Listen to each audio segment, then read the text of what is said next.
What's up? Jake Reed here. I'm John Robinson. This is the JR Festival. This is JR and JR. Oh, actually, more importantly, we're both Kansas City Chiefs Festival. Let's go Chiefs. Chiefs! Chiefs!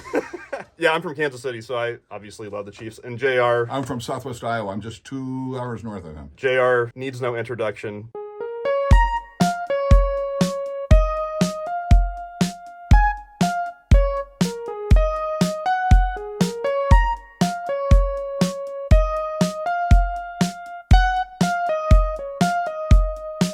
He's one of my favorite drummers of all time. Here's that $5. Oh, yeah, thanks. So I thought it would be fun to do a video because JR just put out a new book called... King of the Groove. And it's been out for about a month now? Yeah, approaching 5 weeks. You can go to johnjrobinson.com, and that'll go into, you can either do autographs or kingofthegroove.com, and it's Amazon. I devoured it. Couldn't put it down. So much wisdom and amazing stories. Inspiration. Thanks. It was amazing. And we're going to talk about that today. But first, JR walked in and he's like, let me see your snare collection. Yeah, so we're going to... This is Christmas. All drummers have a Christmas room. We just come in here and go...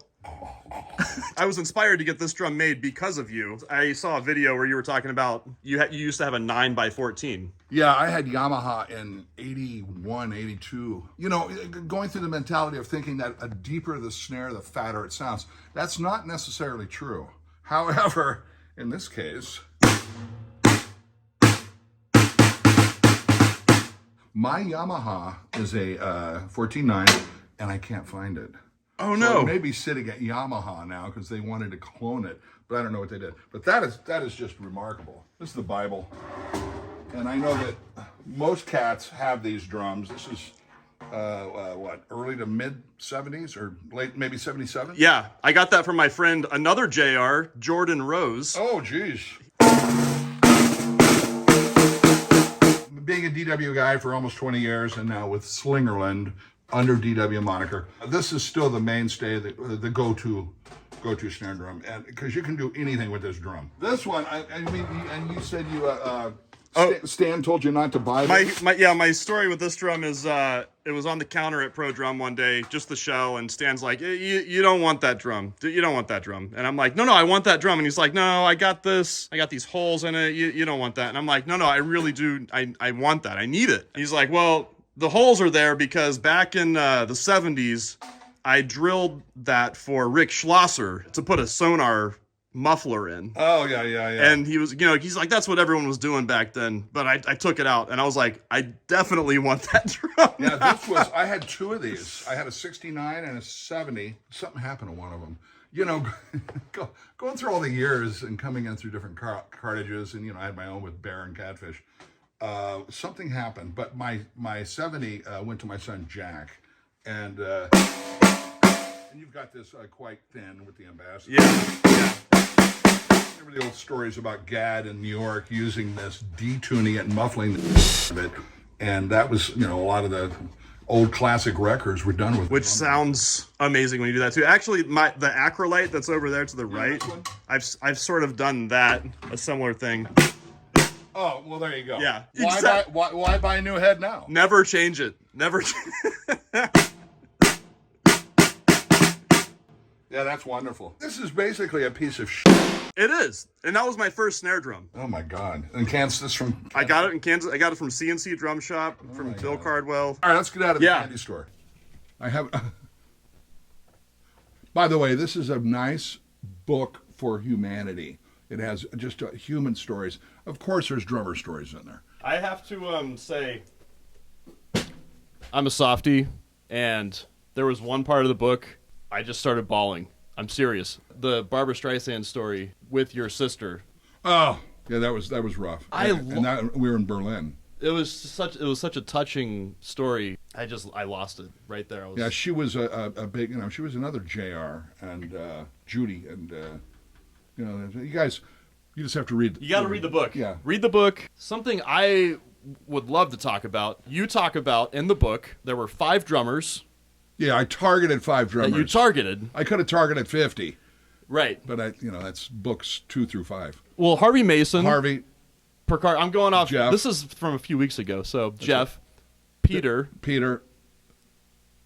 Billy Cobham, and Steve Gadd. What specifically, if you could demonstrate, maybe one, like the first thing that comes to mind from each of those drummers? Well, Peter, Jesus. I mean, we all wanted to be Peter when we were children, or Gadd, because they had such they had actual media exposure. I know that he had been exposed because of his parents and band teachers to go to music camps when he was a really young kid, as I did, but I didn't start doing it until I was 15. And I believe he started doing things at 12 and 13. So he had a little bit of a jump. And I think he also, well, there's no question, he absorbed the concept of driving a big band at an early age. And I probably got that when I was about 14, because I was not a good reader, big band charts, when I was 13. And I was not the first drummer in my junior high jazz band. I was the second drummer, and then he moved on to high school. And by the way, my high school and junior high were 3 years, not 4 years. Interesting. So 7th, 8th, and 9th. In 9th grade, I was top dog in junior high. And then our jazz band won the Mid-America Jazz Festival. And that's my first recording in 69. But Peter was already on top of that. And so I'd go home. My house was very close to the high school and the junior high. So I'd always go home for lunch. And I'd be having my soup and my friggin' bologna sandwich or something and listening to like Chicago on an AM radio. And I go, okay, I got to get back. And all of a sudden, oh my God, I look out the window and there's this bus. And I run out and it's the Stan Kenton bus. And my band director, Dick Bauman, and David Rissler brought all this great shit to my hometown in Creston. I mean, I saw the Basie band in 66. Wow. And I was just a little kid. Who was playing drums in 66? I think it was Harold in the beginning. I was going to say, Harold Jones was Harold. kind of around that era was Harold Jones. I think it was young Harold. And yeah. I'm so impressed. Insane. Like, and all of a sudden, that got just the simplicity of octaves. And I'm, wow, this is swinging. And, later I finally got into Sonny Payne, which, in my whole life, because of Quincy, I devote. But I ran up there and I knew that Peter was the drummer. And he was only 2 years older than me. And I'm thinking, wow, this is the great shit. And I was the lead drummer in high school. I think I'm a sophomore. And I see all the cats getting out of the bus, and all of a sudden there's Peter, and I see him, and he goes, hey, Peter, I'm John Robinson. He goes, oh, nice to meet you. I go, you're going to be doing a master class. And I didn't think we called them those. And then, you have a presentation for me and all the drummers and some of the other cats there. And he goes, great. I showed him where to go and showed him the drum set. And there's probably an old Slingerland that was sitting there. And then he gets into his presentation, and he's talking about stuff. And, I'd already studied with Soph, so I kind of knew the familiar terms. And then he takes a chart. That's okay. Just imagine. He takes this chart, and I'm thinking it's like a 3-page chart, and he grabs it and holds it up here, and it unfolds to 12 pages.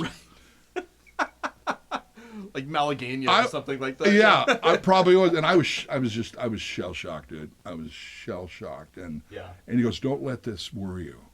I go, "Okay." And so, what I learned from Peter wasn't necessarily musical. It was kind of growing up and trying to this confidence thing about and how to drive the band, and what he was telling me things and I watched him and just how fluid and how he could swing, and he would just be so simple.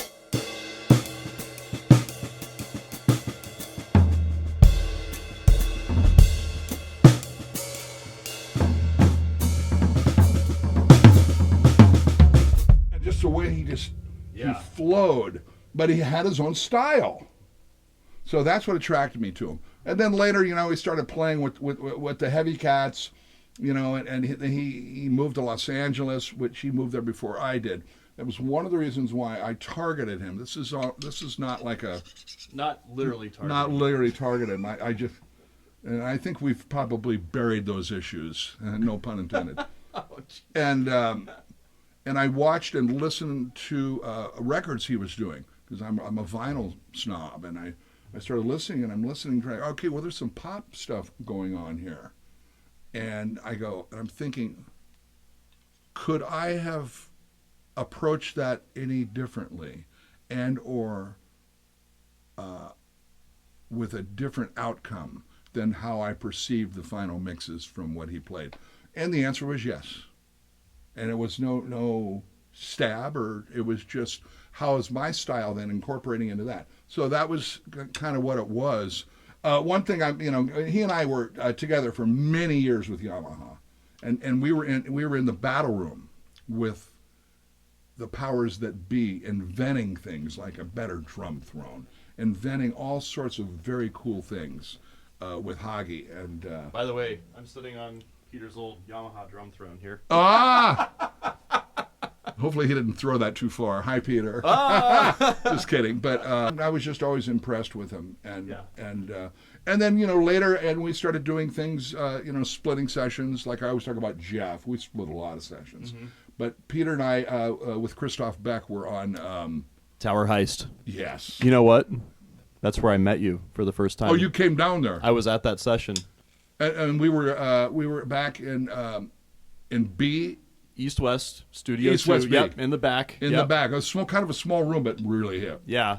I was so pumped because Peter was like, why don't you come with me to this session? I'm doing double drums with JR. And I was like, yeah. Well, I'm like...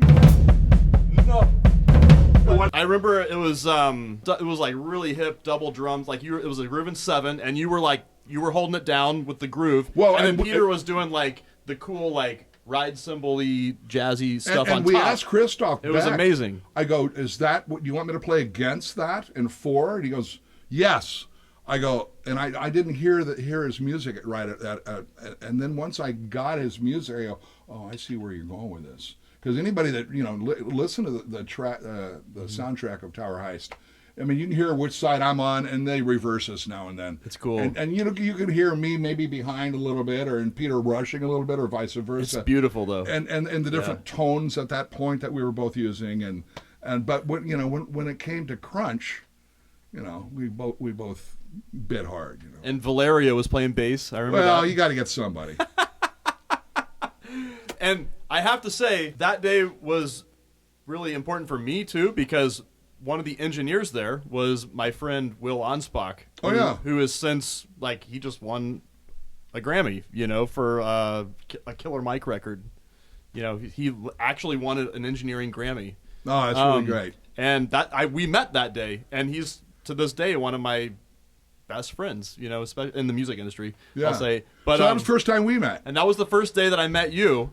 I had heard about you since I was a kid because of Kansas City. I'm so damn old. Jeez. And well, I won't tell you what year I was born, but you're probably close to one of my son's ages. The thing is, there's a lot of recordings that you played on that it's just so indelible to my childhood. So your sound, your vibe, it's just such a part of me.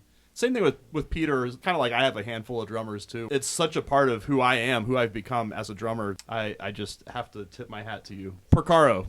One of my favorite records that you guys split is, I know you're on at least one track on there, is Brothers Johnson Winners. Oh, geez. Yeah, I mean, they started bringing Jeff in after I was doing all the records, post Harvey.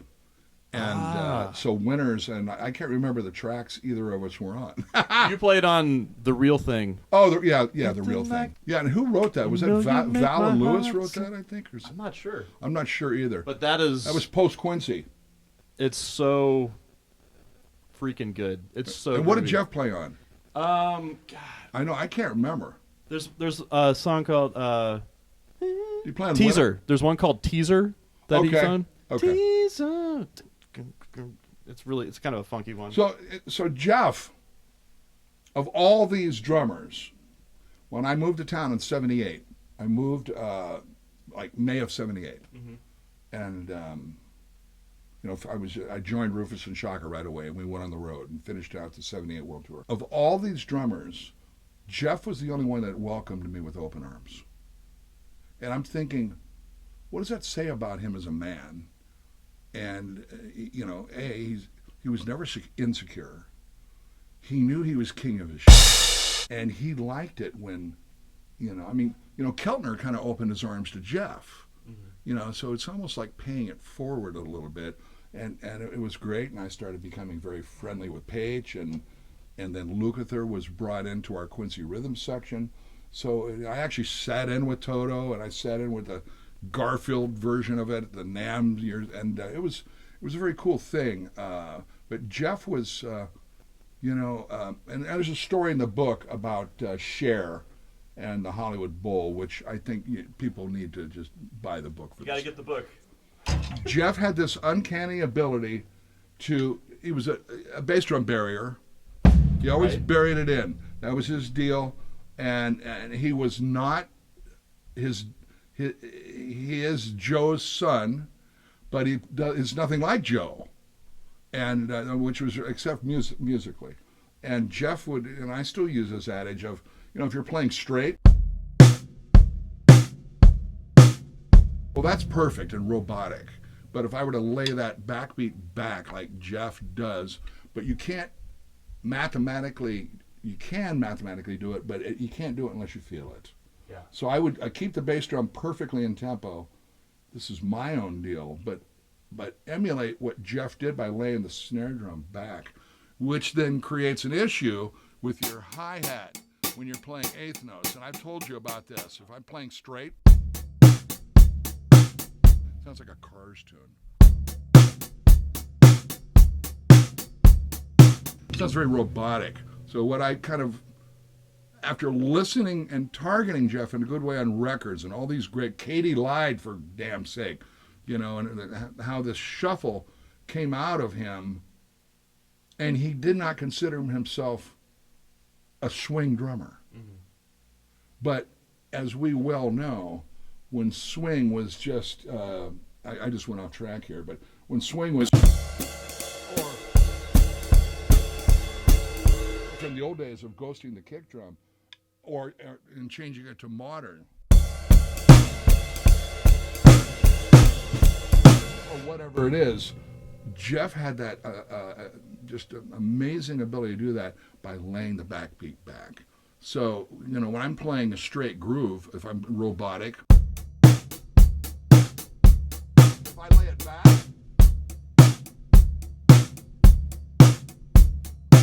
it's got this hump to it, but the bass drum is still on the exact downbeat. But I'm still mathematically altering 6 beats in an eighth note pattern, which is complicated. Or, 4, if the downbeats are correct, it's not going to be. Right. Then you get into Dilla territory.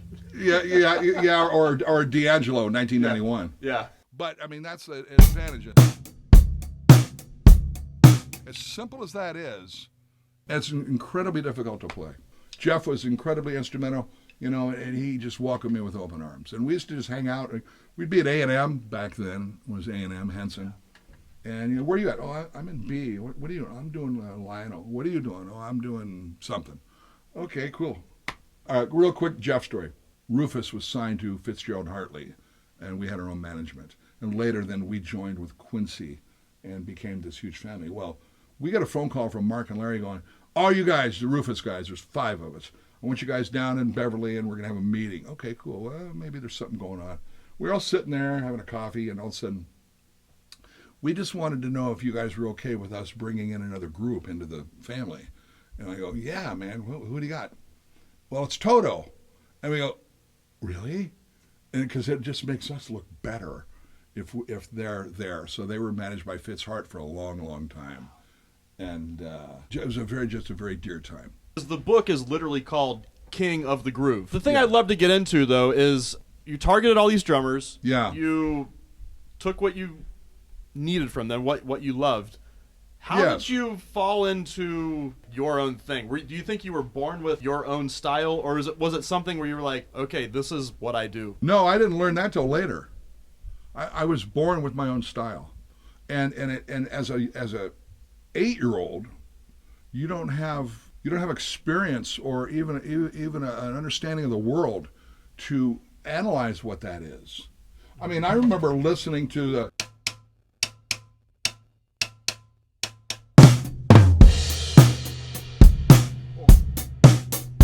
I go, holy shit, that's funky. how is he playing the cowbell with that groove? Yeah. I'm thinking, this is impossible. Yeah. So, you know, you get on some damn band in the 60s. For me, you weren't even conceived, and you're like, I don't know if I can do this. I can't. You know, I'm not going to do it. Don't do it. I'm just not going to do it. So I knew that I though had, or whatever it is, I had that, and I knew I had it. It was just.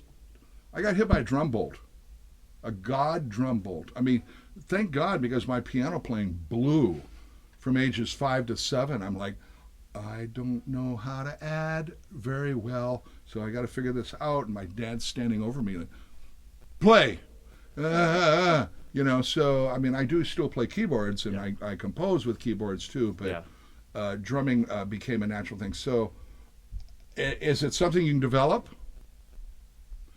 I believe style is something you can develop. However, these drummers, and we just lost a great one yesterday. Mm-hmm. All these guys have their own style. There's something about it. That's why I think I patterned myself by listening to a lot of records, as my mother just inbred in me ever since I was a teeny little toddler crawling around. She'd play big band. She goes, "That's Gene Krupa."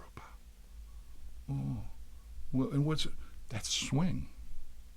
Oh, and like, all right. So you listen, you can hear the difference today with Buddy Rich, who's just amazingly forward and swinging his ass off, to Gene Krupa, who's swinging his ass off but is not playing forward. Mm-hmm. Gene Krupa, to me, in my opinion, was the first rock and roll drummer. Interesting. Because he played four to the floor bigger than anybody else.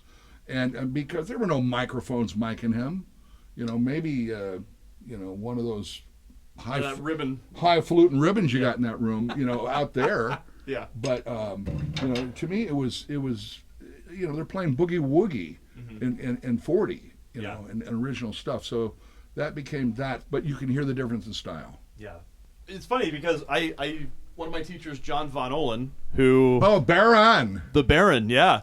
He used to say, he had this incredible voice, "Hey, baby, listen, everyone's born with their own style. You just don't know it yet." There you go. And so what you said, that just reminded me, it's like, if you would oblige, because we were just talking about how you play the kick drum right in the center. Yes, sir. And you lay back the snare, which is something that you were inspired from Porcaro to do. Could I put on a click track and actually, I have some headphones down there. Okay. So you're going to give me a click, and by the way, is it a click of my choosing, or am I going to be just cold? Would you like a Yuri click? I would like an MPC, no accent. Okay, we can do that. I think I have a preset for that. I do. Yep, there it is. And it'll be no accent, I'm assuming. No accent. And quarter notes. We're on quarter notes. What tempo? Let's go 110. 110. That's interesting you bring that up, because which George Benson song? I think it's "Give Me the Night." That would be faster than. I said, wait a minute. Give me the night. Let's do that tempo. Well, the thing is, the reason I bring that up is because it's funny if you put on a 110 click and you go, okay, that's 110 beats a minute. But there's something about the way that you play that doesn't make it feel like 110. It's just because it's so relaxed. Okay.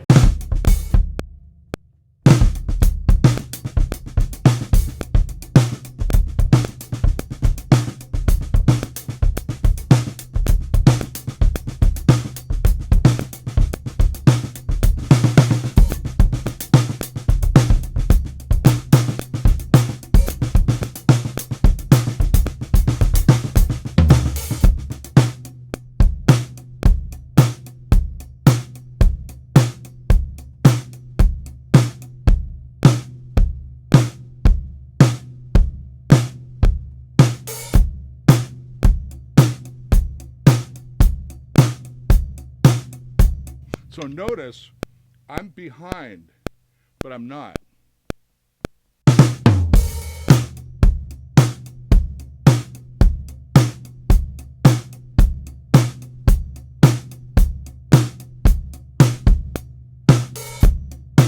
And then you want to breathe through all these spaces.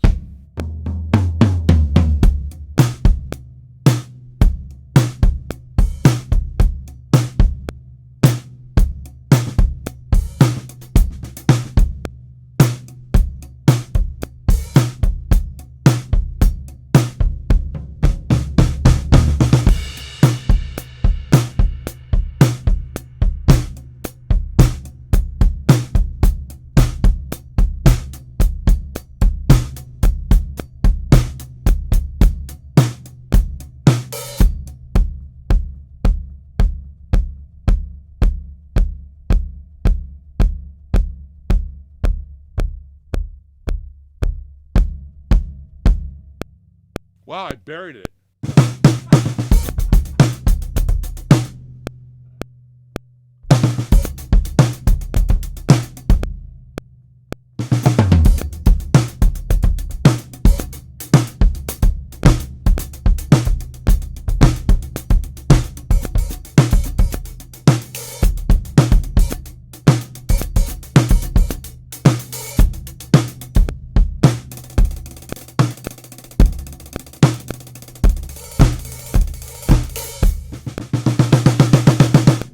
Okay, and now, hit stop.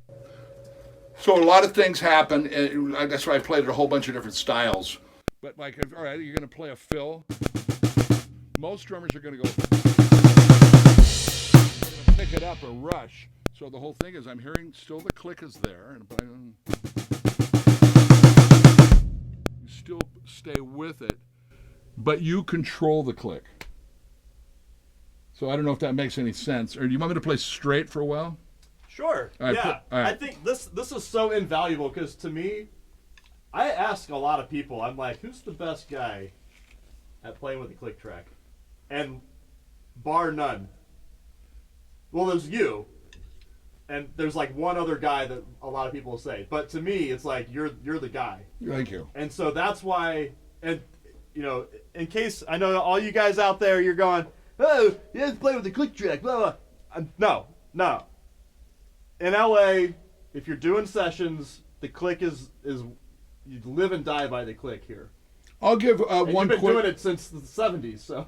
Well, I've been doing it since '73 in a Berkeley Scully 8-track, one little room, about probably this size. Not that this is little, but there in those days, and I didn't know what a click track was, and it was an old film click. Yeah.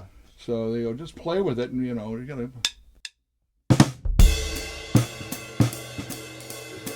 Thad Jones Mo Lewis chart Right. from top to bottom, and they go, how'd I do? Well, you were great. Want to do another song? Okay. Opposite story. And I talk about this in the book, and Russ Titleman, the great, phenomenal producer, produced us, Rufus and Chaka Khan. I won a Grammy because of Russ.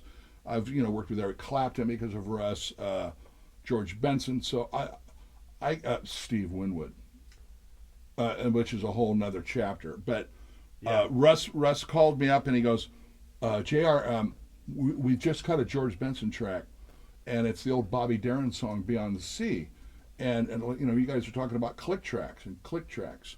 Well, okay, the track feels awful, he said, and who recorded it? He goes, all these great big band musicians. And I go, oh God. And what we want to do is we want to hire you and Joe Sample to fix it. And I've always had a stethoscope apparently in the studio world, so I'd have to come in and fix it up, like Whitney Houston's record that Mervyn Warren did, Preacher's Wife. I had to go in and fix that whole record up. Which is also in the book. It is in the book, and that's a very interesting story. And this is in the book, but real quickly, all right, so they all fly out, and I get the tracks, and I put them all up in the console, and I don't remember who the engineer was. Could have been Chris or Algie. And I go, there's no click. Oh, gosh, that's right. It's a live big band. So I go, okay, solo, horns, saxes, piano's getting replaced anyway. What's that? It's Freddie Green, world's best time guitar player of all time.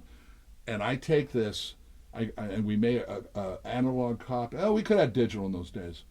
Made a copy, and I didn't compress it, but I EQ'd it so it sounded like a point. And then that was my click track. Amazing. But I had to have something.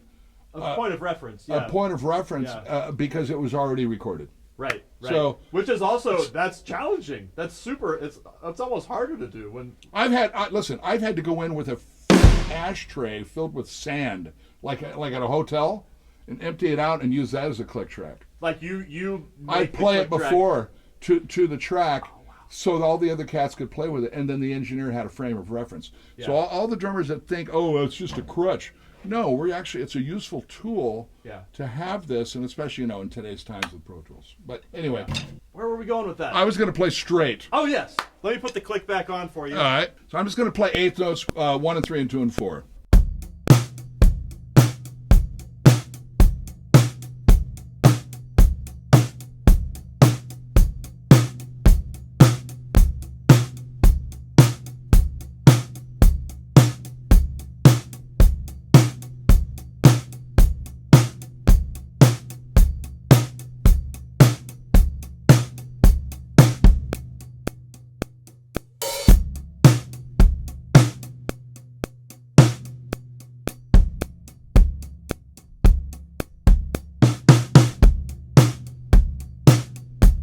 another thing I like to do, let it roll, is I like to keep my body moving somewhat. Instead of, so it's like, so I know I'm into it.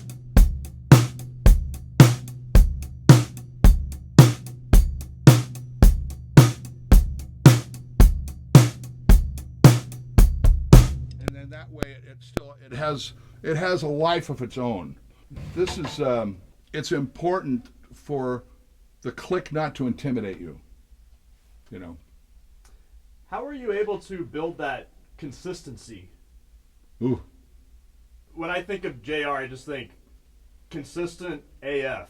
Your time feel, every single thing you play belongs. There's nothing out of place ever. Besides, you've literally been doing it your whole life. That's probably true too. But I wasn't. I think ever since I was a little boy, I've been extremely blessed with the fact that I've got very good time, and so I use that to my advantage. I remember working with Chuck DeMonico. Wow. And because Chuck brought in Mike Valerio. Oh. I was there the day at an RMA party when Chuck goes, Jerry, this is Mike Valerio. He is the heir apparent. I go, wow, you're already thinking that way. But Chuck and I, I was the young guy and started playing with Chuck, and whatever we were doing, Simpsons or stuff at Evergreen in the old days, and or Capitol. And Chuck was really opinionated about time, and he had worked with the greatest drummers, but he and I always blended. He goes, and he'd always come up to me and says, JR, I've worked with everybody, but your time is different than everybody else's. And I go, well, thank you. But I made him really good. And I think that's the key with drummer-bass player relationships. Mm-hmm. And there's a big section in the book where I dedicate to bass players. If it wasn't for bass players, where would we be? Exactly, yeah. You said you had which bass player was it? You just mentioned a minute ago. You said, I have a funny story. Lewis Johnson. Lewis Johnson, he was my age. I got introduced, we all, Harvey Mason's on Strawberry Letter 23, Lee Ritenour. That was all Lee Ritenour. Anyway, but whatever. And that was so foggy. And I'm like, we all played those in our club bands in Boston. So I had already targeted him. And I go, wow, this is some serious playing. And he plays like Larry Graham, but it's different. And then I eventually started playing with Larry Graham. I did a number one song called "One in a Million" on Warner Brothers. It was a number one hit, but it was kind of a ballad. But Lewis and I were part with Greg Fillingane's part of the that We Are the World rhythm section, the Quincy Jones rhythm section. God bless him. Mm-hmm. And we were playing on something, Get on the Floor or something from Mike, and it was probably like that. I don't know what song it was. It could have been that one or a Patty Austin song. And Bruce starts the click, and okay, we're hitting the click, and we're overdubbing over a track. So it's Lewis and I. And we're just playing, and all of a sudden I'm looking at him, and he's looking at me, and he's like, his eyeballs are getting big, and my eyeballs are getting big. Do we stop? No, let's keep going. So we keep going all the way to the end of the song, and we just stop, and I go, he goes, ha, ha, ha, ha, ha. He goes, you too, Jerry? I go, yeah. He goes, you couldn't hear the click? I go, no. Could you hear the click? No. We've buried it. And it wasn't there because of the nature of how we were playing in the song. So we went into Bruce and Quincy. I go, were we messed up? Did we suck? He goes, no, on the contrary, you guys were unbelievable. I go, well, we didn't hear the click at all. And Bruce goes, look how loud it is. Yeah. So that was a special time. There's a reason those records are timeless. It's got the feel. It's got the groove. Has there ever been a time when maybe you were playing with, you don't have to name any names, a bass player who wasn't happening on a session, and yet you still have to somehow make it work? You still want the music to be successful. Yes, many times, and even an upright cat that will go unmentioned, but it's not Stanley. Stanley, he can bring his own cement mixer, and pave everything around me and have his 3 levels of distortion on whatever the hell he's doing. I don't give a flying about that, because he and I were in a couple of bands together, so it was all good. And I'm on his new record, and he and I have written a rock tune, but we wrote it in COVID. Anyway, that's a whole nother story about the future. Before mixers, you had to be at the mercy of the engineer and the console. And depending on the way the session was set up, you didn't get your own mix. So what I learned from that was, A, get there an hour early. B, be very, very cordial, friendly, and willing to bend with the engineer. Well, I kind of drew the line about taking the front head off. No! Well, Jim Gordon did it. Jim Keltner did it. Jeff's done it. I go, no! The whole principle of a drum is to have 2 heads vibrating. Oh, and I'm sure what they're saying behind wow, he's really anal about this. I go, maybe I was. But that was the only thing I didn't bend. But getting them to know things, learning about microphone substitute. Or muffling the drums. Muffling out, or building a tunnel. Yeah. In those days, they go, we build a tunnel. I go, oh, okay, just don't tape it on my beautiful new shells. Yeah. Getting to know the console. And figuring out, is a quad 8? Well, no, you're not going to get a Q. You get 1 Q. Or if it's a Jim Ed Norman, we're going to do everything with 1 Q. Everybody, all 3 guitar players. Okay, so you got to learn, I'm not going to be really hitting ballsy, so we got to make sure that the engineer brings out that sound. But the majority of the time I would get my way without stomping and just say, hey, do you have an extra Q? Even in the worst case scenario, even if it's mono, I don't care if that's over here and that's over here. I don't, but most of the time it was. So I'd go in and I'd build, it would take work for the second engineer, build your own cue. Make sure, I want to hear the drums without me having to bleed or sweat too hard. And I don't know how that worked on the Bob Seger album with 25 takes per song, but then that's a whole nother story in the book. So yeah, which I went back and listened to that again, and I was like, I haven't listened to that. I think it's great. Is it? It's amazing. Yeah, I need to listen to it. I was feeling it. It was. Well, we had all those. With that in mind, after reading the book and then going back and listening to it again and going like, wow, like what take was this that they, It's probably 3 to 8. Yeah, exactly. It's like the that's why the it's guy. like the Billie Jean story about like however many mixes they did and they went back. Oh yeah, it was 91 or something. And they're like, put on the first mix. And yeah, I think Quincy was a bit miffed on that one, but so building a mix. So how do you answer about the bass players? If it was a bass player that was really wrong, or why was he there? Generally, the bass players that were there weren't wrong, because they were there because with me. You're a team.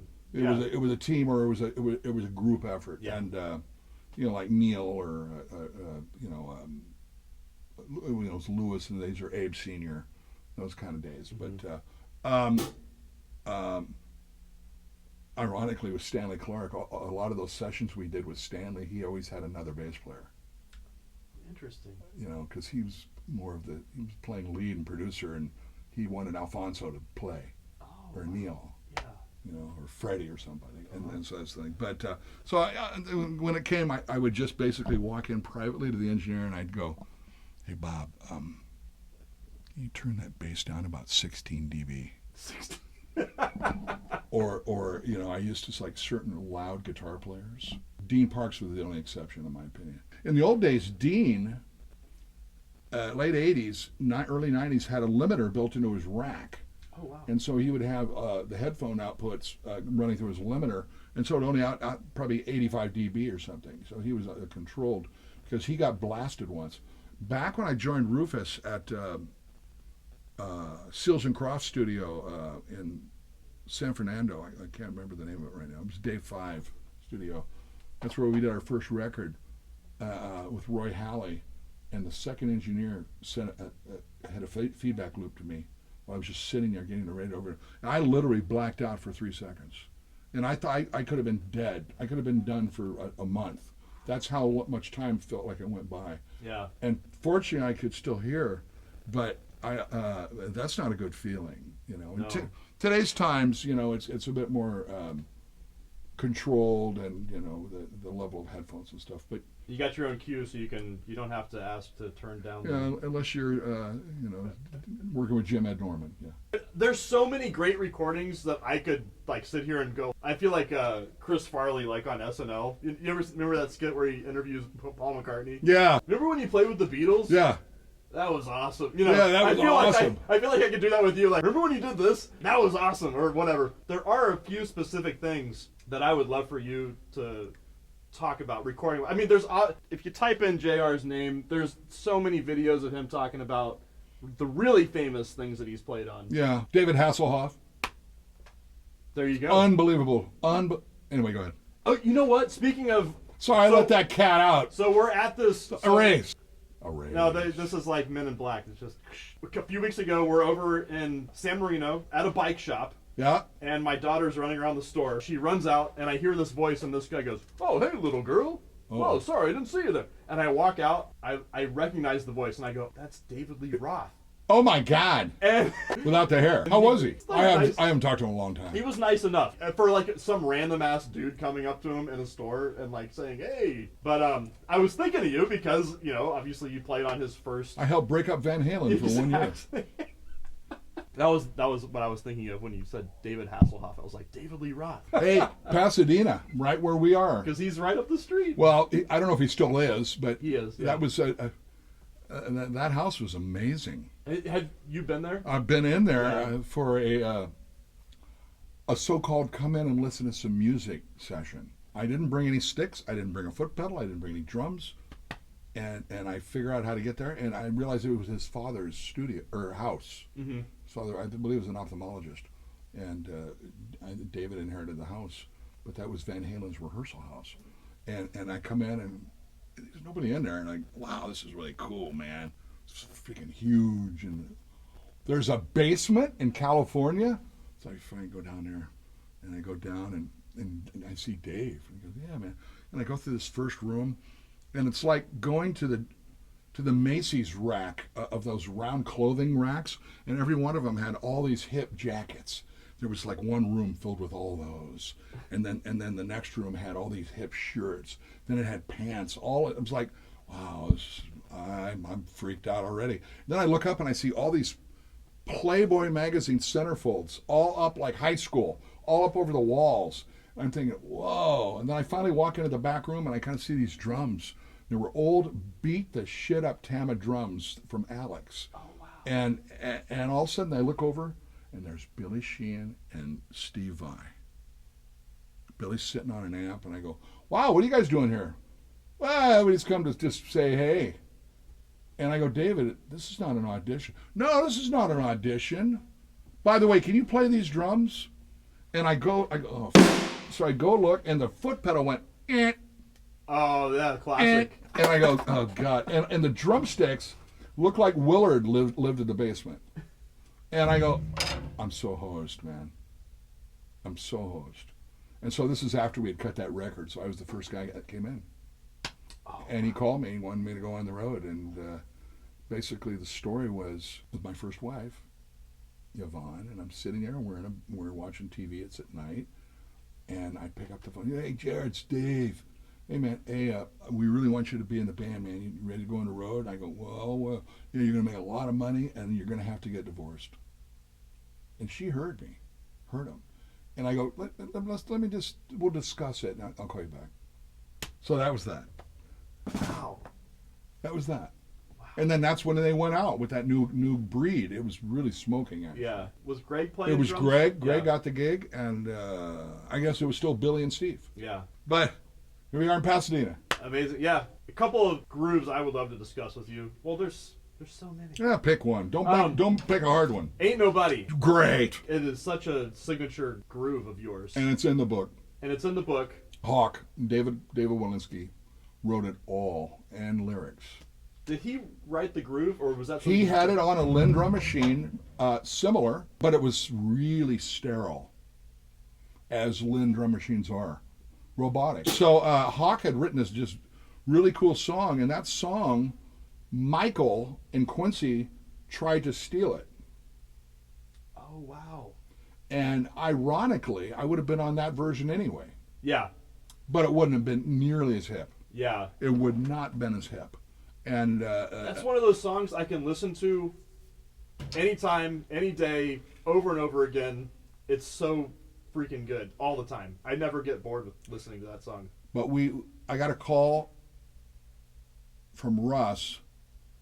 Russ is still in Los Angeles, and to come over to Amigo, Warner Brothers in Burbank, a little, small old school room, and Elliot Shiner, great New York engineer, Steely Dan, and he was our engineer. We're gonna overdub JR on this, okay? Hawk's idea.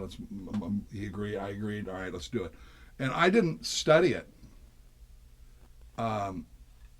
And when I get in, I analyze it just as if I was working with Diana or David or anybody else. And I go, he's got a bass drum part that's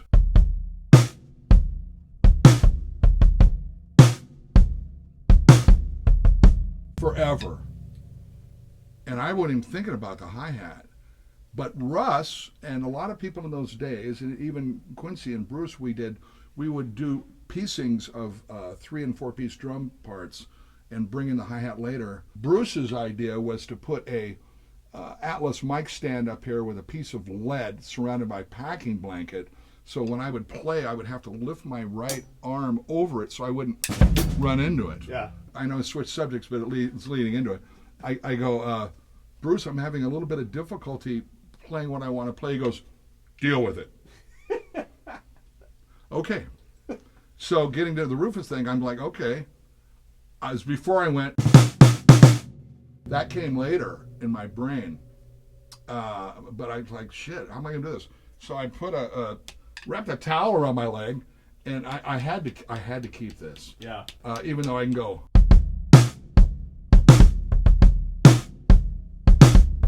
But it was easier to do it. At the end, this is black and blue like a mofo. Yeah, I've had that before too.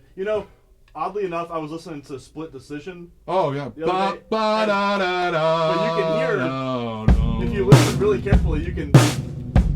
And I'm using a 1930 15.7 nickel over brass. Oh wow, you can hear the stick. Yeah. I heard that. That was another one. I was like, oh, I know what he's doing. I told that to my wife, and she's like, only you would be able to hear and know what that sound is. Anyway. Well, I digress. So 5.5 minutes of groove, or something like that, playing the same damn part. Yeah, it was pretty much the same part, top to bottom. Which I was really getting into what Ed Soph taught me when I was a little boy about setups. How do you set? And we had DJs in those days, and there was time to burn before the song came in. So I go, okay. Great. Everybody knows what song that is. Right. Okay, with this one. It's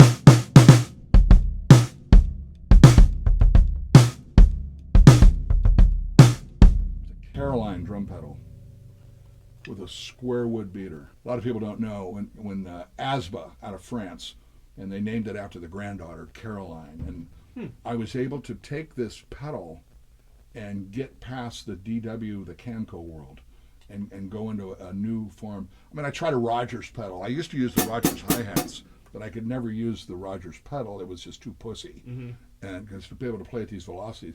So I would I would go around the United States drum stores and buy all their Camco parts, and I'd bring them back to Bear, and he goes, "Oh, great, more Camco parts." So he'd have to rebuild the Camco pedal for each show to have it and have an extra one. And it was single pedals.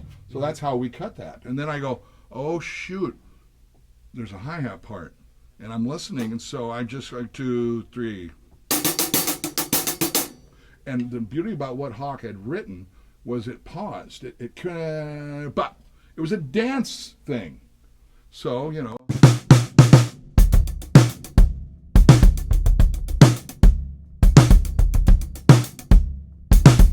Now notice, I'm not playing just beads or shanks. I'm playing in between. To create a phrase. It's not just or It's. And then when the chorus came in, that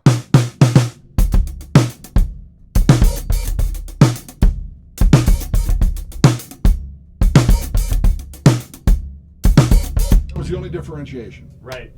And we had to have something. And then I go, okay, first you put your arm around me. You know, and we had Paulinho play like one note. Yeah. Ching, double scale. Nice, Paulinho. So good. And then, I go, I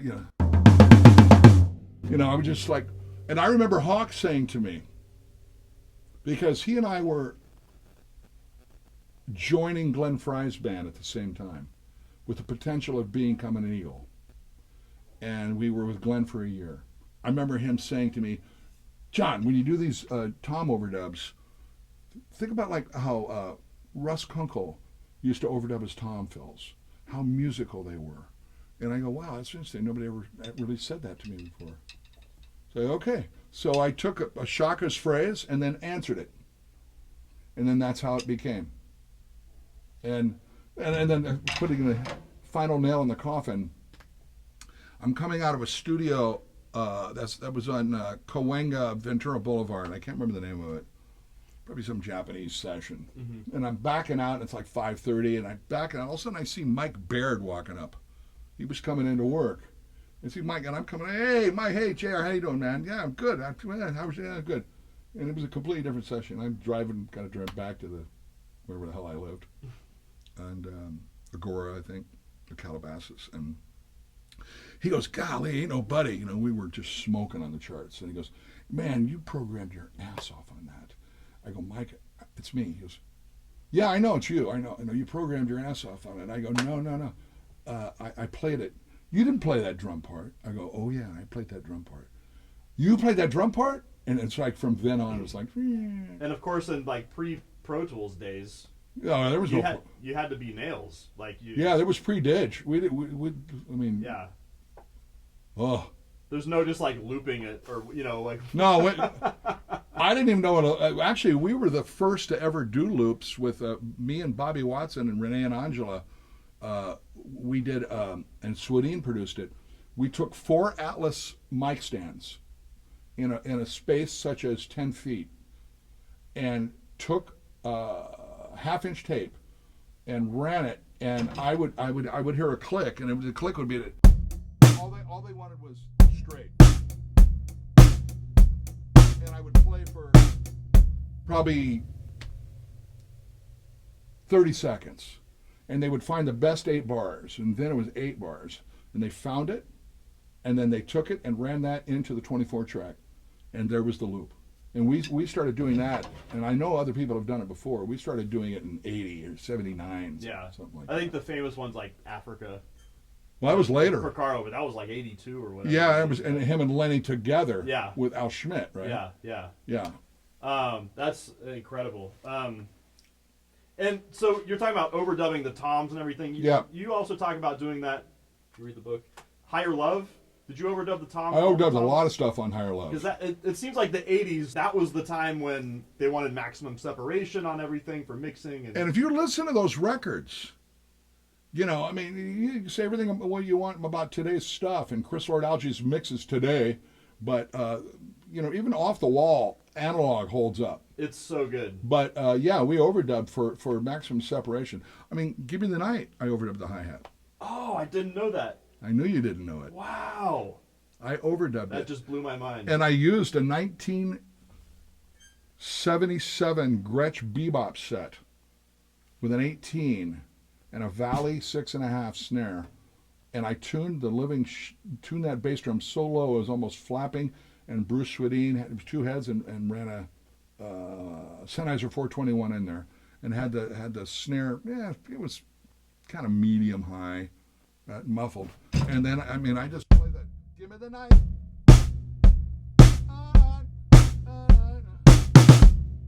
Oh, come on tonight.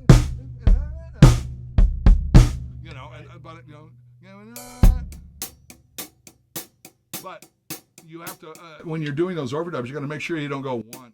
Yeah. That's just totally messed up. Yeah. It doesn't sound right. So I learned, and Jeff used to teach me he didn't teach me, but he educated me on overdubbing. I mean, you listen to Boss Skaggs. Lowdown. Lowdown is, Yeah, like the yeah. you know, and you could hear it. And so all those years I would overdub, like on Quincy, he goes, God, can you put a 16th note hi-hat on this? But I don't want it to sound like your hi-hats. I go, okay, Bruce, here's what we're going to do. We're going to VSO the tape really low. And so it's going to be, so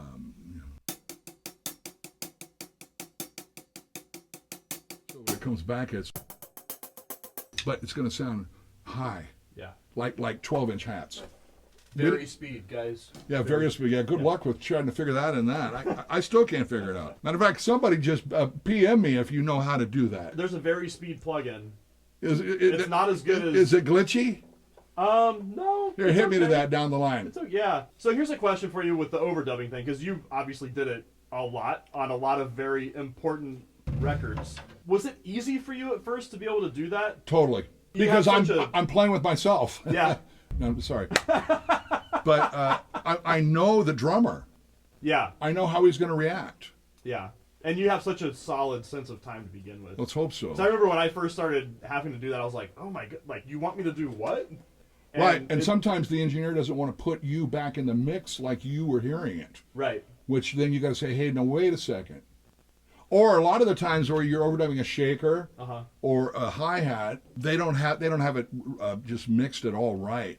And then you listen back, or they won't even care if you went, oh, it was great, JR. Well, it wasn't. It sucked. You know, can I fix that? Well, we can talk about the dude. I mean, we just lost goodness. Quincy Jones. Yeah, But, I would love to talk. To me, it's one of the most important records of all time. I was just at USC, a week and a half ago, doing a whole Oh yeah, I saw the a picture panel. of that. Yeah. And we had just spoken to him on camera, and it was you knew it was done. Yeah. And that was that. But the story in the book, I'm not going to get into it because I want people to buy the book. But there's a story about when we're going in and starting to record at where I did Rock With You, but it was a Studio A. Wesley? Well, Westlake A. Yeah. Which was a real linear, long, kind of an awful room, actually. Did a lot of records there with Lionel and stuff. But we had rehearsed and kind of got sounds the first day. And then the second day I come in, and ironically, David Williams had split, and Lukather became the guitar player. And a lot of people don't know Lukather for having this R&B, this tight rock and roll sense, and he's really good at it. So good. I mean, I just got to play with him last week at the Bowl. It was smoking, and we always we did a lot of Michael O'Marty and stuff together and stuff. But Lukather's laughing at my drums, and he goes, oh, JR, look at your drums. I go, what's wrong? And he goes, I look over to the gobos, and they're all gone, except for a kick, snare, and a hat, and I'm going, pissed off. I'm pissed. And I walk in, and big Bruce Swedin with his Swedish handlebar, he goes, hey, Bruce, man, where are my drums? He goes, Quincy doesn't want any fills on this record. And I go, yes, sir. It was like, 5 Grammys later. Yeah, and that's why it was a hit record. It was, but I stuck my fills in, like I know Corrida. Yeah. If you listen to that, there's a lot, and you can hear me, I'm rushing on a couple of fills. But, I even remember when it went down, I go, I could probably tighten that one up. I think they're like, no, you're good, man. Now let's move on to the next guy. Interesting. Yeah. I remember you said that was that was also an 18-inch bass drum, right? That you guys The whole album, I used an tuned- 18-inch 77 Gretsch bebop you set. tuned way down. And tight. It sounds like a 24. I remember a long time ago you told me this, and so maybe the details are fuzzy, but I remember you saying that you had to play the bass drum really lightly. Yeah, depending on the song. To get it to sound. And I don't know if Quincy had instructed Bruce in any capacity, but they had worked together so long, with Dinah Washington and everything, that there was a song, and I'm trying to remember what it was. Could have been Vilas. Then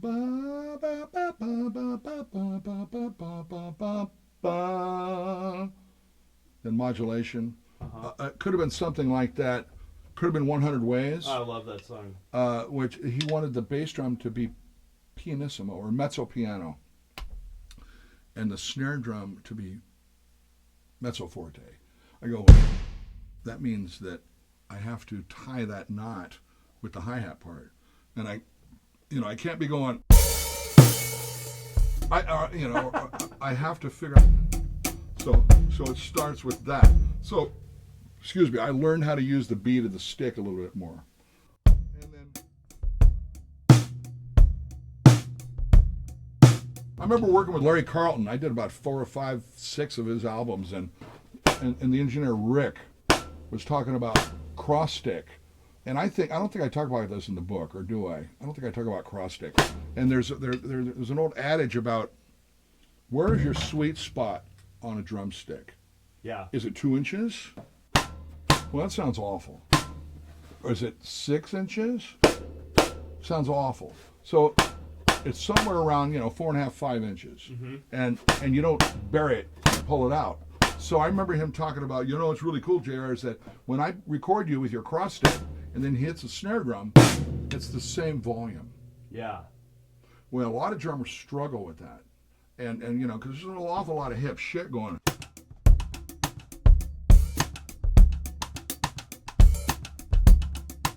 I use a lot of ghost notes in my cross sticks. Such a dance. Well, I remember doing that on a session. I was like, instead of going,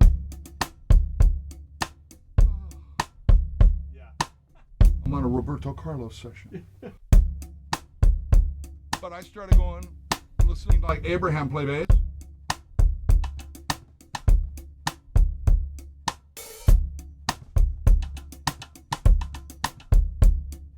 And I remember coming back in, listening to the mix. We don't have a percussionist. And I come in and I remember the engineer going, do you have like some sort of a DDL out there plugged into your snare drum? I go, no. Like a delay or something? Yeah, like I'm that hip. Yeah, I'm bringing my own. I brought my own rack. X rack here. Well, we used to have a rack actually, but yeah. I didn't have any of that crap in it. And I go, no, it's just part of a ghost movement with light volumes and heavier volumes, but still then, if it's a 2 and 4, having that go. So that was just, it's all about proper balance. But yes, he made me play lighter so he could bring up the volume of the bass drum because it sang more. But it was not easy to play. Thank God the grooves weren't that difficult. Yeah. Now, on something like that where you're trying to figure out your dynamics, were you guys doing like many takes, or was it sort of like you had to figure out... Not Bob Seger takes. Was it like first couple of takes, or was it like you would play it down 3 or 4 times? Yeah, that'd be about it. Get comfy. You'd probably have to take between 3 and 6. Yeah. I mean, but and a lot of times, that old Jeff Porcaro rule, and I've spoken to Dean Parks about this many times, is, he got his part before everybody did. Right. And that was it. Well, during my first divorce, I was angry, and I remember going, man, I got a great part. You guys just fix it. Come on, please fix it. Please. And then finally Dean Parks took me aside and said, you need to show some humility and some patience for all of us and for the whole of what we're trying to do. And I was just beautifully said. And then from then on, it was like, okay, how many takes do you need? However, Roberto Carlos, he was the famous South American crooner, and it was a great band. Abe Sr. playing, and just Dean was playing, and just all the A-Cats. And I decided to be really fancy because I started playing on the snare without snares on with my hands. Mm-hmm. And this is a little high, of course. Yeah. Okay, great.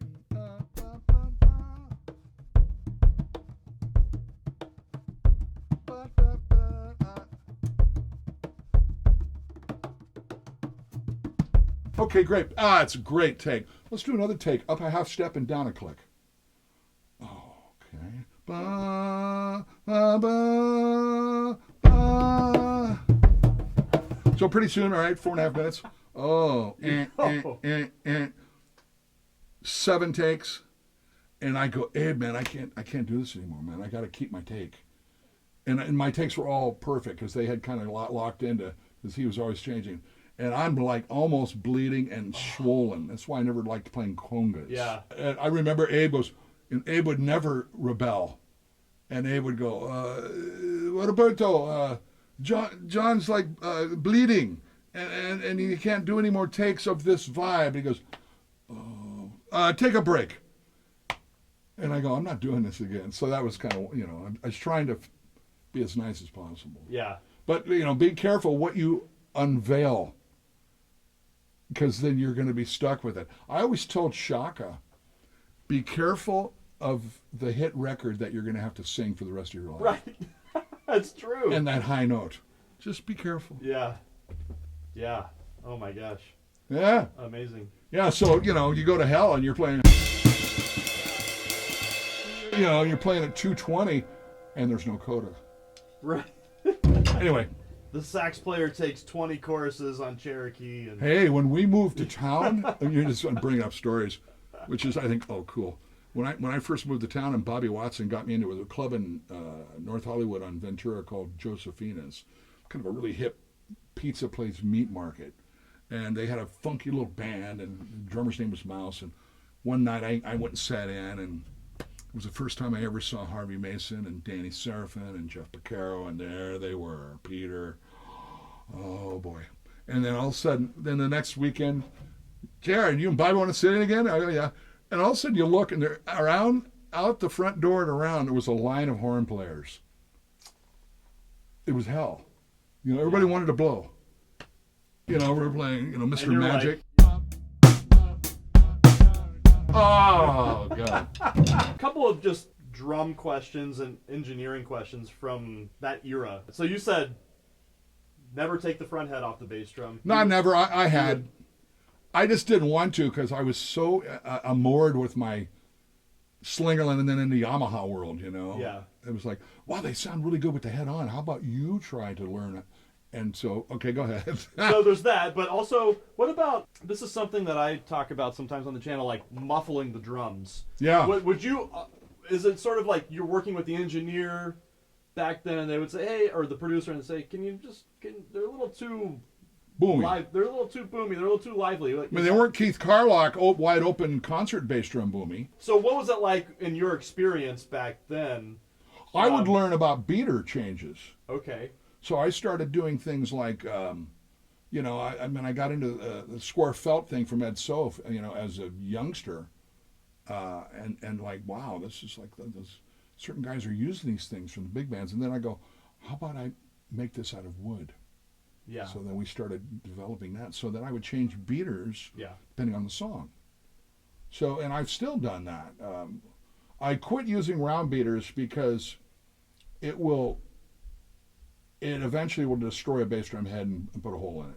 Square, you'll never break a bass drum head, ever. So that's one advantage of that. But I started doing sonic changes with that first. Then if the engineer goes, can you make... A lot of times the producers don't know anything.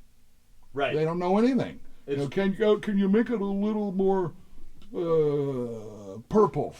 Exactly. That was the old adage. But I go, joke, yeah. Okay, and so then you're like, okay, Alan Sides, do you have any like face towels? Okay, that's not bad, And then I know what you're doing because I watch your show. Oh yeah, well sometimes. Well, no, sometimes I do that. But I mean, that's just beautiful, and it's not even my brand. Speaking of bass drums and muffling, because I remember you used to have this thing where you would have was it a quarter of a packing blanket? Yeah, but it wasn't that way. It was linear. It was flat, touching just the bottom 1/6 of the head, about 1.5 inches up on both sides. And then would you put something heavy in the bass drum? Yeah, we had an old Rufus sandbag, which I still have in one of the bass drums, and it created the concept where it weighted down, especially in the Yamaha days, it would weight down that bass drum, and it caused me to play differently. Whereas when I started playing with DW, just the action coming back off the bass drum was a little bit different. Yeah, and there's also just a certain sound from those records back then too. I mean, part of it was like just frequency response and microphones and. Yeah, I mean a lot of Sennheiser 421s. Yeah. And what about head choices back then? Like We didn't drum? have those. I used Or- pinstripes on the toms. I'd use dots on the toms. Okay. I'd use in the '80s days. Kenny Aronoff and I were beta testers for clear Emperors. And some were messed up, man, with too much oil and really weird stuff. And I go, these are no good. And then they fixed that stuff. You know, the original we were an Ambassador guys. Yeah. I mean, my original set had calf skins on it. You know, when I was a little boy. Yeah. But until I broke the bass drum in my when I was 12, and feathers came out of it, and I go, oh, fuck, what am I going to do now? I was playing in a high school rock band, and I go, I guess rehearsal's over. Yeah. Well, there was an old bass drum head in Yeah. Creston, Iowa. Yeah, But once the... you know, and then I went into Emperors, but I always kept Ambassadors on the bottom. Were they coated or clear? I used coateds on the top until, you know, Rufus was a pretty damn loud band. Yeah. So I realized that, well, I've got to play louder, which is not necessarily true. You know, you listen to Mitch Mitchell, that was a loud band, and he was still, playing Ambassador, coateds, right? Yeah. And it sounded like a big band drum set. Yeah. So that's something I learned later. I was using dots even in the mid-'70s Yeah. in Boston. And then what I about, still like, use dots. What about like Off the Wall, the dude Off like, the Wall, that whole era? if you look at that 22-inch Gretsch set that's in some museum, I don't know where the hell it is, Hard Rock somewhere, and there's mixed heads on that drum set. It's just whatever. What did we have? You know, because I know that sometimes you like to use brand new heads Well, on a session, but like back then was that it just became sort of like, in the spoiled world days. yeah, but like back in the late 70s, 80s, would you just like let heads just kind of get worn out and worn in? I would never use worn out heads. You know, I mean, like that snare you got in there. that thing. But there's some, however, see, we were doing I give Neil a lot of props for getting me into the motion picture world. And, you know, I've done, golly, a lot of films. There was a cop film, it was a cop TV show from the 60s with that red and white car. Starsky and Hutch. Oh yeah, So I did Starsky and Hutch, and I'm thinking, God. the one with Ben Stiller. Yep, it was Yeah. Ben. Ben and I became friends. Do it. And Do it. Yeah, do it. And I think I was Teddy Shapiro who did that, and he lets me listen to some stuff, and I go, God, we got to be authentic on this. I looked at my snare, the one case, you know, I didn't feel like going into storage a lot, and there was this piece of Yamaha brass. It wasn't aluminum; it was brass, but it was low end. It was awful. I go, that's the one. So I put a pinstripe on it, clear pinstripe. Wow. And I taped it, and as today sits, it's exactly the same. Yeah. And I use it. But if you listen to that, the theme on that is smoking. All the best players, and so you know, I go, what is going to be the best worst drum for this? Yeah. It doesn't all necessarily have to be. It's like split decision. Winwood, I decided, you know, that 1930 nickel over brass, 15x7, and you know, it's not even perfect. And I think I had an Emperor coated on it, and I brought it to New York. I mean, Higher Love was done on a Black Beauty, of course. Yeah. And but I go, let's try something different. And it didn't have like a good. I mean, Chris and Tom learned algae. It was Tom. Even though they mic'd the bottom, the snares, you didn't really hear them. You know, it wasn't like it's sizzling. Yeah. So that's what it was. And you listen to it, it actually works really well. There's such a beautiful ring to that drum. I let it ring. On split decision. It's. By the way, the new Slingerland Radio King. I mean, they make a 7 and a 6, and they're still being made. And yeah. I used the 7 as an alternative snare the other night. And we also had the throw off. You know how it's really big? This is at the bowl. At the bowl. Yeah. You know how the old Slingerlands had a big throw off? Mm-hmm. So I always have my snares on my right side. Why is that? I don't know. Interesting. That's how I learned, and that's how my son learns. Mm-hmm. And I like it over there better because I can do other things. But they made a sawed off, whatever that lever is. So it's slightly lower than the rim. So when you play this, Yeah, you're not. You don't hit it. Oh, that's great. So it was really cool. But people are going to go, by the way, that snare drum comes with a certificate of authenticity. It's numbered. It's got it's got its own beautiful, you know how DW makes those hip snare cases, but it's a Slingerland case with the logos. And it's not cheap. It was a beautiful drum set, though. It's stunning, and I got to tell you something. It's reminded me of who I am, and who I always was. And the bass drum's only 14 deep. There's something to be said about that, about the way it comes back. Entering into 62 years of playing, and somehow it just feels really good to play on things that aren't so thought out. Yeah. In a way, without insulting anybody. Shit, when I play on this, it's like,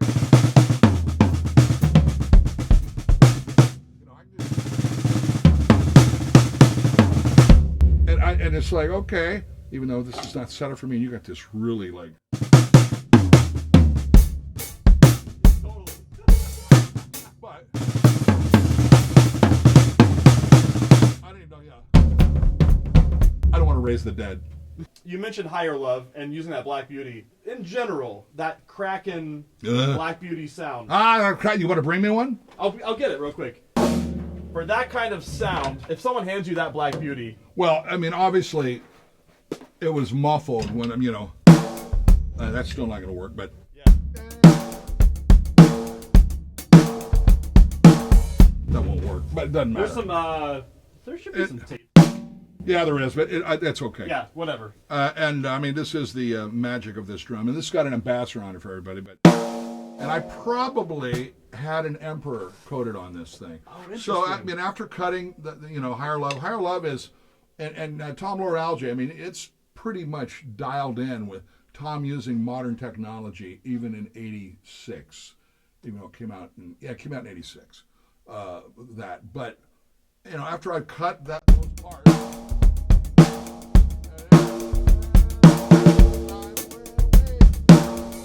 And then I had a tom, and for my overdub, I didn't do it in real time. I went, but it was really high. So then I'm just time's going by, and I've told this story 1,000 times. Yeah. Which we don't have to get into that part about overdubbing the. So your question though was about the sound. The actual sound of the snare. Well, here it is. Because what I'm going to do is I'm going to bring this up a little bit more. I'm just messing around, and I'm back in this little room, and it almost reminds me of a boxcar, this room. So I choke up and make this sound come up, about 3 inches to 4 inches. Almost like a timbale hit. I'm just by myself, and I know I'd already cut it, and I'm out there, and I'm just sitting by myself. And I've always kind of liked timbale sounds. Oh, that's kind of cool.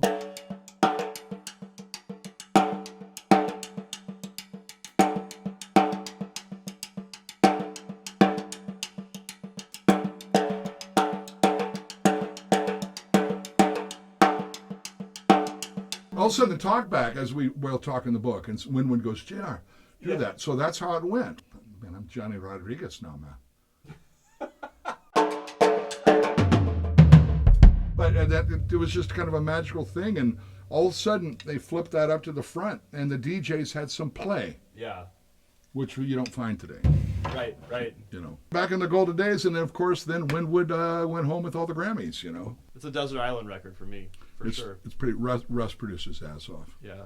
And there's some really great moments in the book about this, and I always give Russ just amazing credit because, first of all, he knew I was in town with George Benson. I was recording at Clinton with George Benson, and they would never they wouldn't fly LA drummers out from Los Angeles to New York, because New York always had its own drums and studios, or there was Artie Smith or somebody house kits. And I go, well, you're bringing me out, man. I want my drums and my cymbals. Okay. And were those Yamahas? Yamahas and Zildjians. Yeah. And an old crap, and I was taking chances actually. But we used it, and so it was me. It was part of me. What do you remember? Because those toms have such a sound to them too. Yeah, Yamahas. Which ones they were? And head setup, just all the nerdy stuff. For the folks out there. I think those Winwood drums were the Yamaha White wrap. I think, or they're reds. There was one of those two. It was either red wrap. I think white came first. Yeah, white was Fogerty, John Fogerty. Yeah. And then it went into the red. Okay. And it was the same damn drum. It was recording customs. And were you also using clear Emperors? Yeah, in those days, I believe it was clear Emperors. Yeah. It was, but I remember though, because like when I'm doing that fill after Chaka goes in, until then I'm going. It sounds like that, which I did do that, but I did it on a rack. Oh, but that was overdubbed. All overdubbed. Yeah. So you did kick, hat, snare. And crash initially, I did probably a crash here, coming down the pike at that time. But then I would overdub toms with other crashes. Yeah. And a little FYI for drummers overdubbing. These are little secrets that you share, and if you can get away with it, fine. When you're doing your overdubs, let's say, all right, I'm going to do overdubs, and I've got these two beautiful Mojaves on another stereo pair. And we're just going to go 2, 3, 4. Just let it ring. But it doesn't feel like it's impacting anything. When you hear it back, all you're hearing is the cymbal playing with the drum set. So what I used to do is I'd play the kick drum unmiked. 2, 3. Because I'm going to play in time. Yeah. You're not going to hear it. Yeah. You're going to feel it. That just blew my mind. All right, that's $3 billion. What? Yes. That's amazing. Yeah. So, okay, another question about that song. Was that part written out, or did you just... No, nothing was written out. Nothing. It was, because the way I read it was like, hey, JR, come listen to this. And then you like listen down and you're like, I came over after I was working all day with Tommy LaPuma and George Benson. Yeah. I'm like, I want a beer. I want to have a beer. You go, oh, no, come over to the studio and listen to this. Yeah, and that's what and it was like. And I just raised my hand and I go, can I? And they put me in the pilot seat too. I was like, theoretically. At the console, yeah. Yeah, I'm like, they put me in the back, like you're just some, spectator. No, they put me in the driver's seat. And so I raised my hand like a third grader and I go, yeah. I go, can I play on this? He goes, why do you think you're here? When can you get your drums here? I go, well, I got a day off. Okay. Yeah. Tomorrow. Are there any recordings of yourself that you're particularly proud of that aren't necessarily the things that we all talk about as drum fans and music fans? Recordings where you're like, that maybe are lesser known, that people should be checking out. Yeah, there's hundreds, and I don't have that list. I've done some incredible choir stuff with huge orchestras that are just amazing. I did a thing with David Pack in like '93, and I can't remember the name of it. It was just remarkable. When Mervyn Warren called me, who was in Take Six, and then branched out with Brian McKnight was also. So I did Brian's first record, but Mervyn Warren called me up and he goes, "I need your help." I go, "Well, what? Sure. What do you got?" We're recording this Whitney Houston record. And we're in an Atlanta church, and the whole band has been recorded simultaneously in a leaking church. And the drums are all over the place, everything's all over the place. Can you fix it? And it was, one song I remember was, I Love the Lord. And if you listen to this song, and I got to work with David Foster on that too. I mean, I played on 7 of Whitney's top 10 records, if not mostly number ones. And one with David, I Will Always Love You, which was... Anyway. The greatest... Ricky Lawson did the record version, and I did the movie version. The greatest fill of all time. Yeah, well, I mean, I could have gone... Never mind. But I couldn't. But on one specific... one of those choir songs with the full band, I came in and I did the same kind of thing I did with Benson. And I started soloing stuff, and I go, oh, God... All right, you want me to replace the drums? Yeah. All right, this has all got to go. Then I go through and find each one of these leakage problems. And that's got to be muted for now. And we'll figure out how to clean that up later. And there's no click track. Right. So what do I do? Well, I didn't have Freddie Green. So I made a chart, and on that chart, I made a tempo map of how this thing speeds up and slows down. It speeds up and it slows down. And I go, well, what's the problem? Well, it's speeding up and slowing down. It needs to be at least consistent enough that nobody's going to notice it's speeding up and slowing down. Right. So that's what I did. And I took this guy's drum part, I don't know who he was, and I straightened it out. And I made it a more majestic, and I brought it back. So when people listen to this track, I'm very proud of it. It's simple. But, I mean, I've got some very complex things, which, you know, we'll just have to figure that out. To me, the thing about you is... I mean, Manhattan Transfer or Pat Coyle, for example. Wow. To me, the thing about your style, your sound, is the depth that's within the simplicity of everything you're playing. So, like, that is something that I would love to... Like, that recording that you're talking about. Because there's something so deep to, like, playing that. It's...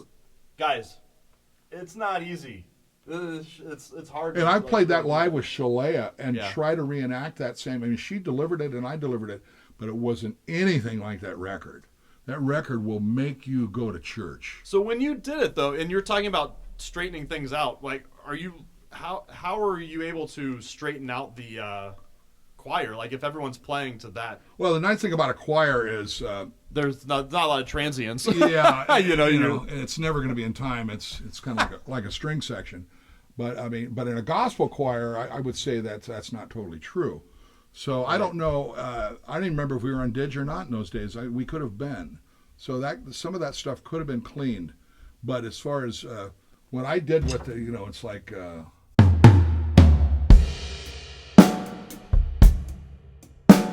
I'm not always going like that.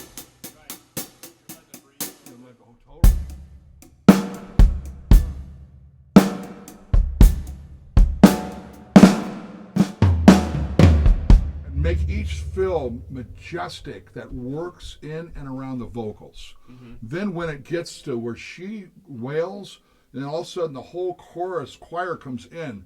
You got chills. I mean, I don't care if you don't understand that kind of music. It's just chilling.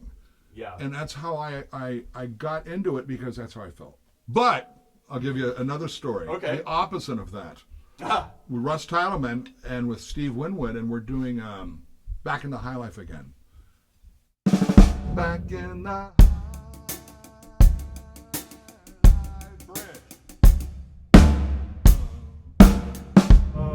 I didn't play it right. What I decided to do is, well, Steve Gadd was on fire, and I decided to go.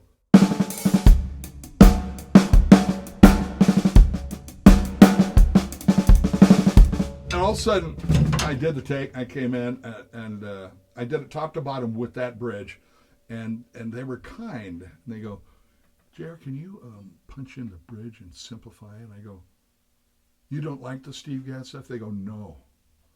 I go, "Okay, so."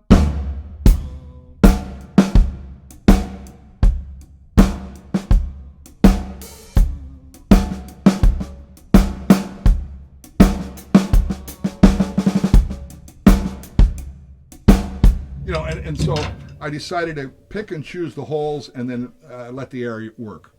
The very Ed Soph-ish idea. But then you overdubbed a snare on top. Then I had another this snare, you know.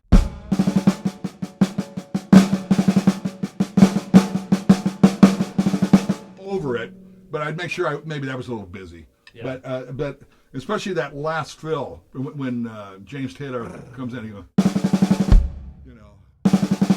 And it's like I stopped and then played that, so it sounds like I have three arms there. But it worked. It's like, that's one of those moments where I was like, you said at the beginning, how's he doing that? Well, do you remember the drummers, like, you know, that can drag with one stick? Right. Like, you know, the one-handed roll. One-handed roll, you know, Dennis. Yeah. You know, he has a whole thing about it. You know, so. And I was like, when I heard, you know, Jeff was going.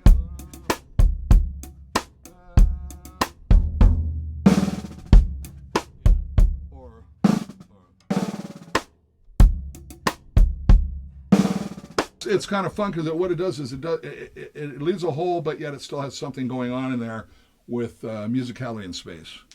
See, I mean, God forbid drummers are supposed to be musical. ever since our lesson where we really talked about playing heel down, Right. I really committed a lot of time to working on that.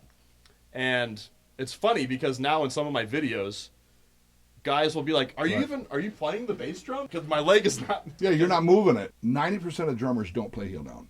And the older drummers, our grandfathers, my grandfathers, and that age that's what they did because the pedals were not very responsive. Mm-hmm. That's how they played. Yeah. And because I've got now a size 15 foot, I started leaving Frank Ippolito in New York when I had my first Camco pedal, had a sprocket on it, and then started working with different beaters and trying the Ed Sof concept when I studied with Ed Sof when I was a young kid, where using a square felt beater, but that has a little bit more top heaviness, so it created a whole thing. But learning how to play the bass drum by releasing the beater instead of burying it. Mm-hmm. So now I'm approaching my 62nd year of playing drums.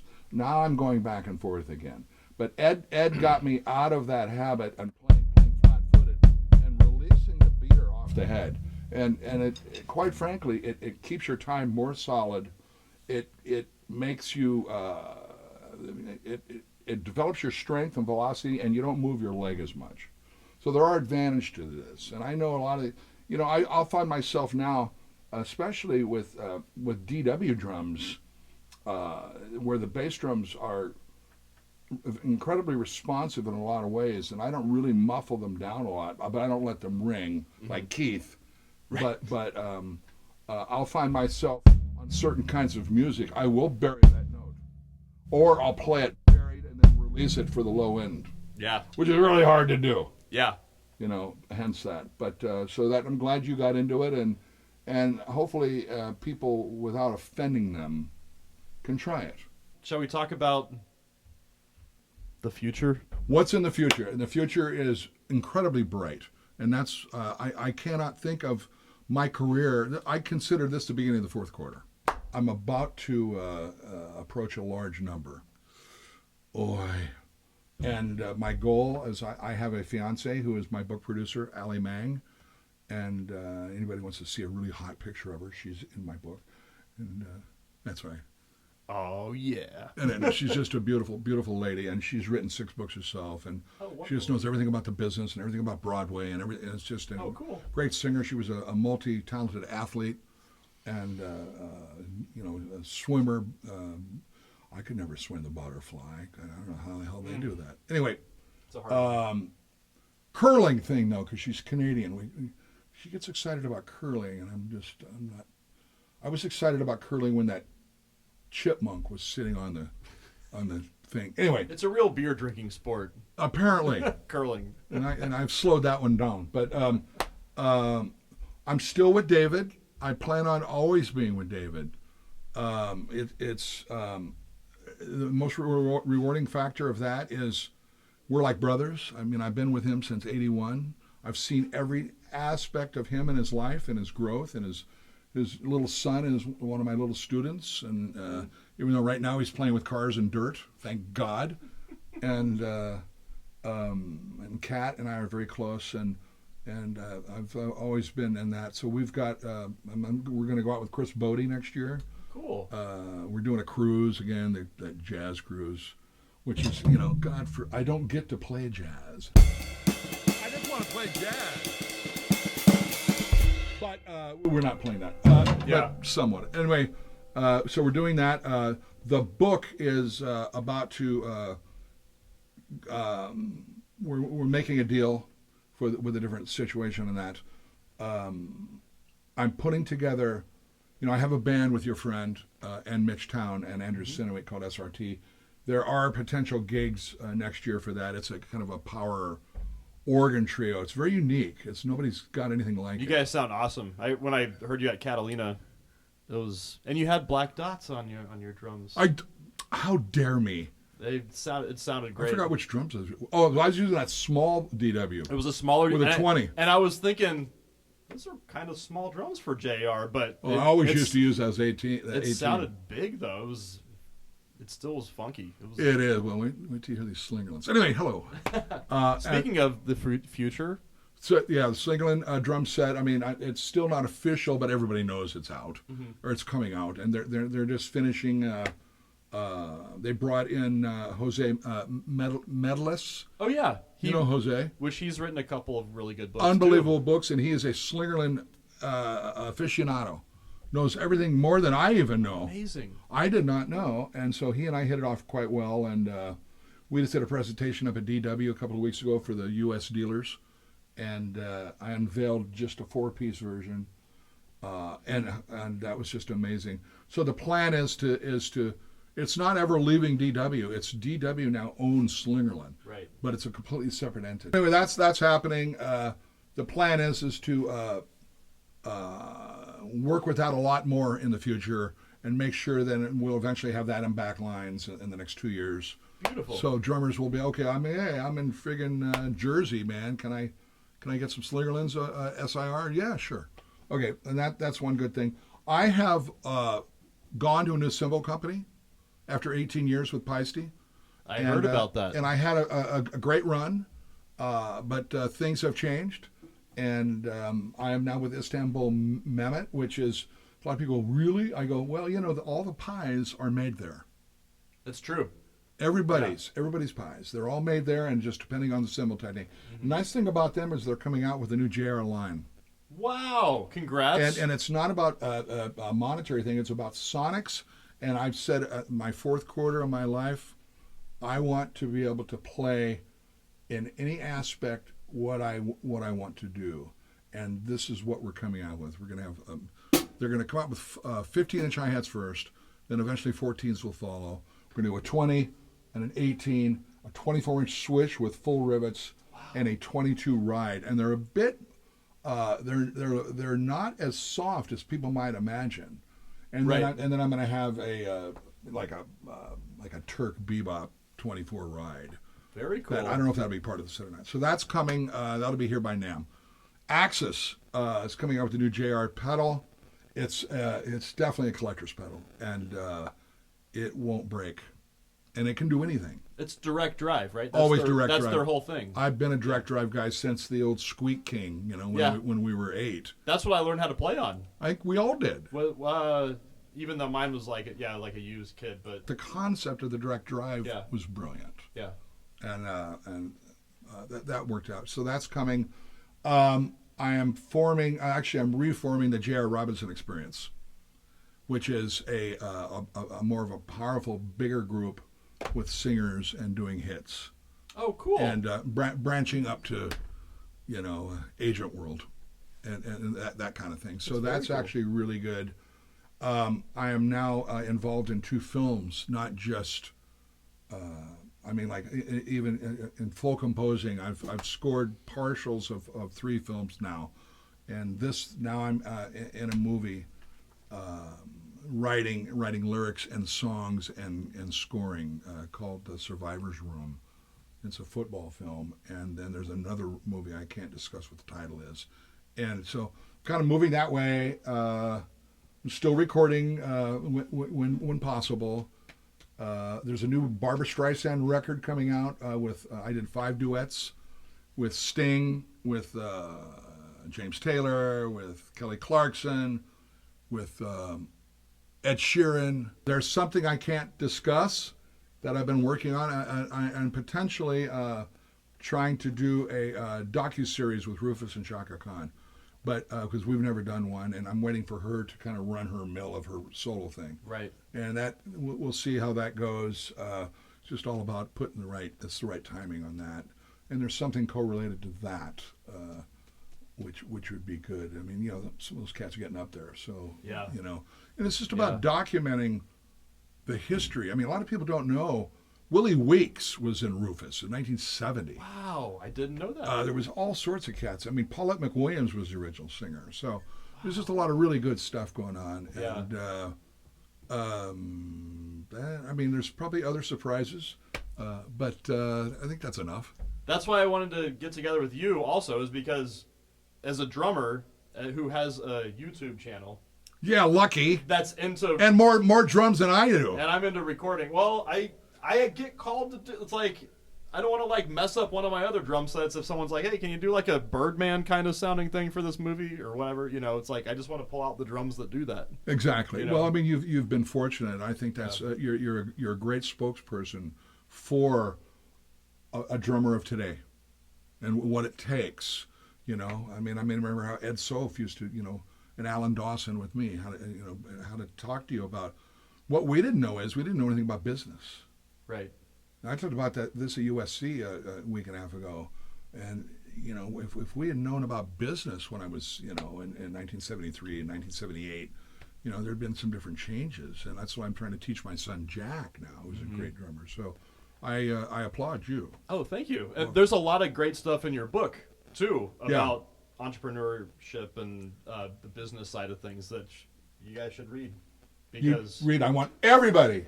you know what? It's required reading Thank you. at this point, I would say. Thank you. And I'm, you know, we're trying to get in an airport, so just my beautiful mug, everybody will buy it. They go, "What is this? What is a drummer?" Anyway, I'm being jovial because I think that's the key to life. You have to have fun. You have to have fun. And you have to love what you do, and this is what we do. I feel fortunate to get to do this all the time. But that's why I wanted to get together with you is because I wanted to document as much as I can all the questions that I've always had that are sort of related to your book too. I mean, it's like you can only glean so much from reading the book. Right. But then I'm like, wait, I want to know more. There's more to be had here. I want to ask more. Yeah, there's no more. Don't overplay, or in the words of Quincy Jones, JR, you're dancing too much. The 2 times that I met Quincy, first time I was playing with Johnny Mandel's big band. Oof. And Unbelievable. A genius. and total genius. And Quincy was sitting like at the first booth at Vitello's. After the gig, he came up and we were saying hi, and he's like, "You got the pocket." Excellent. He told me that. That's what. And I was like, "Wow!" Like, I can. He was all about that, man. Yeah, but even like in a big band, you know. And the second time I met him, he was talking. He had some hilarious stories about Sinatra and Oof. Sonny Payne and Sonny Payne. Sonny Payne is to me the greatest Talk about- underrated drummer of all time. talk about a pocket. Oh, in a it's big band. Yeah. he used to. I know we got to wrap this up, but he used to like. Yeah, we'd be playing something like. He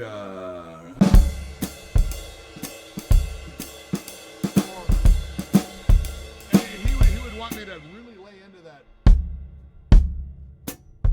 The Killer Joe Yeah, like rhythm. Sonny, man. Like Sonny, man. And maybe I was like being a little more timid, like Ed Sof wanted me to do, and not.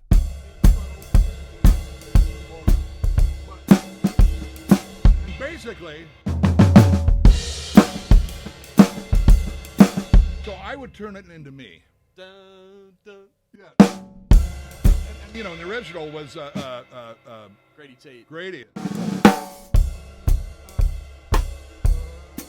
Or just quarter note. But you know, when we cut it, I had to go. I turned into a James Brown groove, but me, and then we go. He always wanted me to hit that. Do what Sonny does, man. Do what Sonny does. Wow. Incredible. We could go on with this for hours. Hey, speaking of having fun, should we play something together? Let's do it. By the way, Oh, I knew you were coming, so so you're gonna give me that? Ah, look at you. Wow, that's a good shaped Duco there. I got out my Slingerland. All right, what do you want? Is anything? Anything. You kick it off.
found a way out.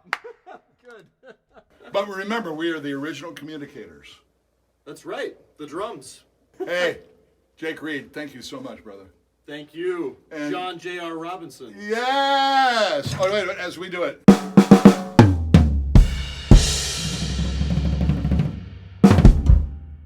Perfect. Thank you, guys. Yeah. Yeah. Wait. Oh!